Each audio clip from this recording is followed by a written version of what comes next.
नमस्कार। एचवीसी विशेष में आप सभी का स्वागत है। मैं हूं सृष्टि पांडे। विशेष में आज की शुरुआत हम करौली से करेंगे, जहां करोड़ों रुपए खर्च करके सरकारी भवन तो बना दिए गए, लेकिन मूलभूत सुविधाओं के अभाव में भवन आज भी सूने पड़े हुए हैं।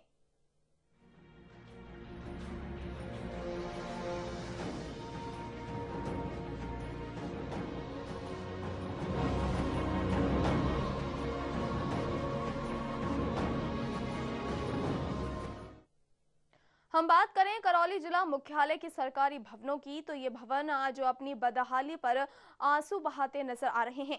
जहां एक और किराए के भवनों में चल रहे दर्जनों सरकारी कार्यालयों को सरकार द्वारा निर्मित भवनों की दरकार है, वहीं जिला मुख्यालय पर प्रशासनिक स्तर पर करीब 4 साल पहले जारी हुए तुगलकी फरमानों के चलते करोड़ों रुपए ऐसे भवन बनाने में खर्च कर दिए गए, जिनका उपयोग भविष्य में होता दिखाई दे रहा है। पेश है हमारी एक विशेष रिपोर्ट।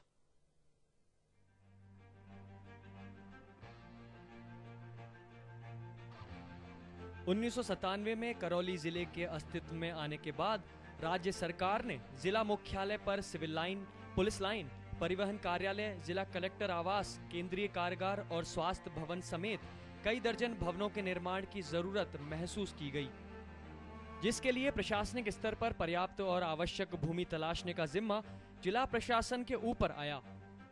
इसके बाद जिला प्रशासन ने बरखेड़ा के पास सरकारी भूमि पर भवन निर्माण की योजना बनाई, लेकिन तत्कालीन जिला कलेक्टर नीरज के पवन द्वारा भवनों के निर्माण के लिए बरखेड़ा के समीप की भूमि को अनुपयोगी मानकर करौली से तकरीबन 10 किलोमीटर दूर मंडरायल रोड के ऐसे दुर्गम पहाड़ी क्षेत्र में भवनों के निर्माण का फरमान जारी कर दिया गया, जहां तक पहुंचने के लिए पैदल जाना तो दूर, कोई साधन तक उपलब्ध नहीं होते थे। बात यह है कि सरकार की अनदेखी और प्रशासन की मनमानी के कारण ये सब कुछ हो रहा है। भ्रष्टाचार को बराबर बढ़ावा दिया जा रहा है। जिला कलेक्टर के आदेशों के बाद सार्वजनिक निर्माण विभाग ने लगभग सैकड़ों छोटे बड़े भवन इस पहाड़ी पर बना दिए, जहां मूलभूत सुविधाओं का तो टोटा है ही, बल्कि आने वाले समय में पानी, बिजली, सड़क की व्यवस्था होना भी मुश्किल ही दिखाई दे रहा है। मौजूदा हालतों में भवन तो बनकर तैयार हो गए, लेकिन आज ये भवन शराब के अड्डे बन गए हैं, जहां असामाजिक तत्वों का जमावड़ा लगा ही रहता है। ये 150 करोड़ रुपया बिना सोचे समझे, बिना कोई प्लानिंग के इन लोगों ने ना तो कोई प्रोग्राम तय किया कि हमको आगे क्या करना है, कैसे क्या करना है, ना तो वहाँ कोई पानी की सुविधा है, ना बिजली की सुविधा है, और ये नए भवन बना दिए। प्रशासन की भ्रष्टाचार को बढ़ावा देते हुए इसके दर्जनों जो सरकारी डिपार्टमेंट हैं वो आज भी किराए के भवनों पर चल रहे हैं। आमतौर पर किसी भी इंसान पर भवन बनाते समय भूमि का समतलीकरण, संपर्क सड़क और पानी की उपलब्धता को प्रमुख आधार माना जाता है, लेकिन प्रशासन की आंखों पर पट्टी बंदी होने का ही परिणाम है कि अब उबड़ खाबड़ पथरीले पहाड़ों के मध्य वाले स्थान पर भवन बनाकर खड़े कर दिए गए हैं, जहां ना तो समतलीकरण किया गया और ना ही कच्ची पक्की सड़क बनाई गई। इन भवनों तक पहुंचने के लिए पहाड़ी और चट्टानों को लांघना पड़ता है। यही नहीं, इस स्थान पर भवनों में रहने वालों के लिए पेयजल की जरूरत भी महसूस नहीं की गई। और मजे की बात तो ये है कि जब इस बाबत सार्वजनिक निर्माण विभाग के रिकॉर्ड को खंगाला गया तो पता चला कि विभाग के नक्शे में अप्रोच रोड और पेयजल आपूर्ति की योजना शामिल ही नहीं की गई। करोड़ों रुपए खर्च करने के बाद भी ये भवन आज किसी काम के नहीं हैं। ये भवन जहां विकास को तरस रहे हैं, वहीं विभागीय अधिकारियों की लापरवाही के चलते ये भवन अपने आप को ही कोस रहे हैं। एचबीसी विशेष में फिलहाल वक्त हो चला है एक छोटे से ब्रेक का। बने रहिए हमारे साथ।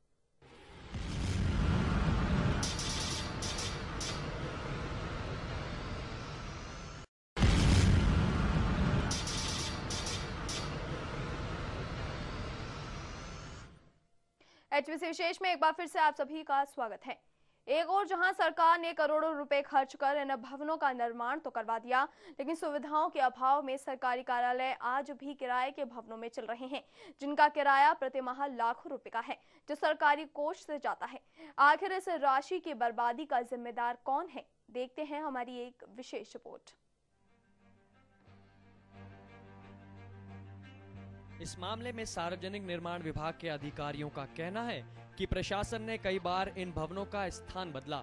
इनका कहना है कि शुरुआती दौर में जिस स्थान का चयन हुआ वहां अप्रोच रोड के साथ पानी और बिजली की उपलब्धता प्राथमिक रूप से रखी गई, लेकिन बाद में जिला प्रशासन के निर्देश पर ये स्थान बदलते रहे और अंत में इस स्थान पर भवन बनाना तय हुआ।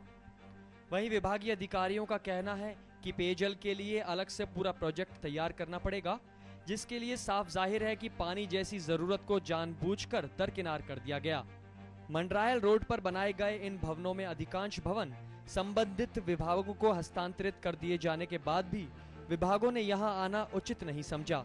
वहीं संबंधित उच्च अधिकारियों का कहना है कि यहां मूलभूत सुविधाएं नहीं होने के कारण यहां आए तो आए कैसे। इन भवनों में केंद्रीय जेल, स्वास्थ्य भवन, जिला परिवहन कार्यालय, कलेक्टर निवास और एसपी निवास जैसे प्रमुख भवन भी शामिल हैं। भले ही सार्वजनिक निर्माण विभाग इस स्थान पर पानी उपलब्धता को नजरअंदाज करने के पीछे प्रशासनिक भूल करार दे रहा है, लेकिन जानकारों का कहना है कि विभागीय अभियंता और ठेकेदार एजेंसी ने मिली भगत करके एक ऐसी योजना बनाई है जो कि अधूरी रहने से सार्वजनिक निर्माण विभाग और ठेकेदारों के मंसूबों पर पानी फिर गया। जानकारों ने बताया कि जिस पहाड़ी में इन भवनों का निर्माण करवाया गया है, वहीं पास से ही चंबल नादौती पेयजल योजना गुजर रही है। जिस समय इन भवनों का निर्माण शुरू हुआ तब इस योजना का काम तेजी से चल रहा था, जिससे विभाग के अधिकारी और ठेकेदारों ने कम लागत में पूरा लाभ हासिल करने की मंशा से चंबल योजना के पूरा होते ही इस स्थान से भवनों में पेयजल आपूर्ति के प्लान का सोचा, लेकिन पर्यावरण मंत्रालय द्वारा इस योजना पर रोक लगाने के बाद चंबल परियोजना का काम रुक गया और ठेकेदारों के हौसले पस्त हो गए। वहीं सूत्रों का दावा है कि यदि यह योजना समय रहते पूरी होती तो विभागीय ठेकेदारों को बिना लागत के ही पूरा लाभ मिल जाता। एक और तो सरकारी खजाने से खर्च किए गए सैकड़ों करोड़ रुपयों से निर्मित भवन यहां लावारिस हालात में हैं। वहीं जिला परिवहन कार्यालय, सदर पुलिस थाना, जिला आबकारी अधिकारी कार्यालय और शिक्षा विभाग समेत कई भवन किराए के भवनों में चल रहे हैं, जिनका हर माह लाखों रुपए का खर्चा आता है। ऐसे में करोड़ों रुपए खर्च करके बनाए गए भवनों का उपयोग नहीं होने से सरकार पर अधिक भार भी पड़ रहा है, लेकिन इस ओर किसी का भी ध्यान नहीं है। राजकीय कोष से भले ही करोड़ों रुपए खर्च करके प्रशासन स्वयं की पीठ थपथपा रही है, लेकिन हकीकत में इन भवनों के खिड़की दरवाजे बिना उपयोग के ही दरकने लगे हैं। वहीं कई भवनों में तो शराब की पड़ी बोतलें भी इनकी तबाही की कहानी बताती हैं। इस पूरे मामले में एक बड़ा सवाल ये है कि आखिर इस बर्बादी के जिम्मेदार कौन है। जो जिला प्रशासन जनता की तकदीर पर पेचीदे मामलों में अपने फैसले की लकीर खींचता है, वहीं जिला प्रशासन जो इस बर्बादी का जिम्मेदार है, क्या अपने लिए स्वयं कोई सजा तय कर पाएगा? जनता की कमाई की ये प्रत्यक्ष तबाही आखिरकार किसकी देन है? जिला प्रशासन की या सार्वजनिक निर्माण विभाग की, या फिर जिले की उस मासूम जनता की जो हर बार की तरह मूक दर्शक बनकर अपनी गड़ी कमाई को अधिकारियों की हठधर्मिता की भेंट चढ़ती हुई मूक दर्शक बनकर देखती रहती है।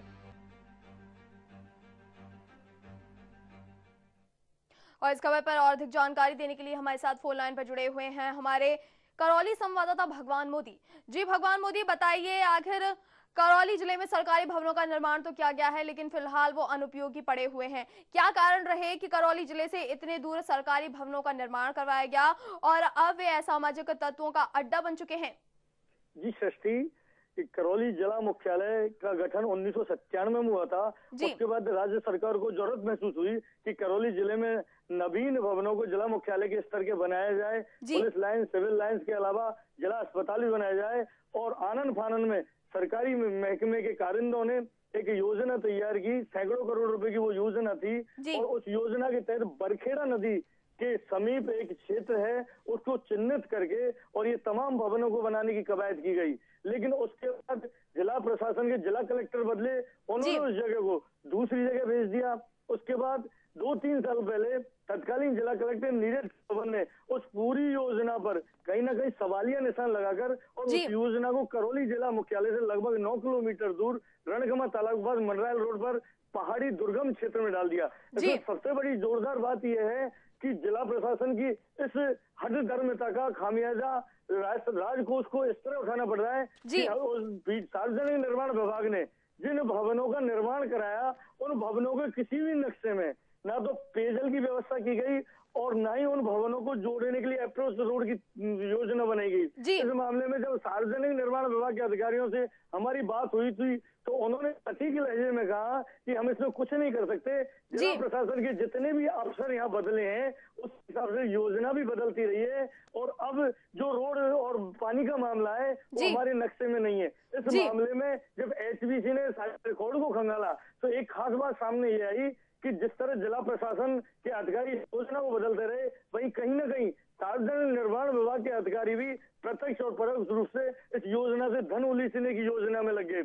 उसका ताजा उदाहरण ये है कि जिस एक योजना नादौती पेयजल चंबल योजना के नाम से उसी क्षेत्र से होकर गुजर रही है। जानकारों का कहना है ये कि सार्वजनिक निर्माण विभाग के अधिकारियों और ठेकेदारों ने मिली भगत कर एक योजना बनाई कि पेयजल के लिए जितनी भी लागत राशि अतिरिक्त रूप से आएगी उसको हम अपने काम में ले लेंगे और इस पेयजल योजना को नादौती पेयजल योजना से जोड़ देंगे। लेकिन असल स्थिति विपरीत यूं हुई कि नादौती पेयजल योजना को केंद्रीय वन पर्यावरण मंत्रालय ने अपरिहार्य कारणों से रोक लगा दी, जिससे सारी योजना उनकी ध्वस्त हो गई। जी सृष्टि जी भगवान, जैसा कि ये इन सरकारी भवनों का निर्माण करोड़ों रुपए खर्च करके किया गया, लेकिन आज भी करौली जिले में कई सरकारी भवन ऐसे हैं जो किराए के मकानों में चल रहे हैं और लाखों रुपए सरकारी कोष से दिए जा रहे हैं किराए के लिए।